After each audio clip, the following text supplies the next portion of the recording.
म्हणायला आम्ही बिल्डिंगमध्ये राहतो, पण आमच्या बिल्डिंगला अजूनही नारळाचं भाग्य लावलं आहे. अजूनही त्या जुन्या नारळांना जपण्यात आलं आहे ह्या सोसायटीच्या आवारामध्ये. आणि आता जेव्हा जेव्हा ही नारळ तयार होतात तेव्हा आम्ही ती काढतो आणि ज्याच्या वाट्याला जेवढे येतील ते वाटून घेतो.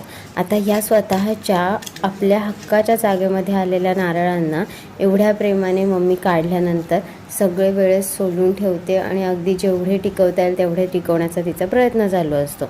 अशा प्रकारे सर्व नारळ काढून घेतलेली होती तिने, साल काढलेली होती आणि अशा ताज्या नारळांना थोडे मला दिले, थोडे तिला ठेवले.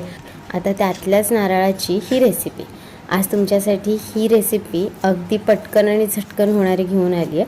म्हटलं शूट करूयात आता. एवढी नारळ आहेत आपल्या हक्काची. पूर्ण रेसिपीमध्ये आत्ता हे मिश्रण कसं बनवलं ह्याचा शूट करायचा राहून गेला, पण फार कठीण नाही आहे, तुम्हाला झटपट सांगते. आज मी इथे बनवते अगदी झटपट आणि पौष्टिक असे ओल्या नारळाचे लाडू. ह्या रसरशीत दिसणाऱ्या लाडूमध्ये गुळाचा वापर केला आहे हे रंगावरूनच समजतं आहे. सर्वप्रथम ताजा ओला नारळाचा किस करून घेतला आहे, त्यामध्ये गूळ घालून हे मिश्रण छान एकजीव करून घेतलं आणि सुगंधासाठी थोडी वेलची पावडर घातली.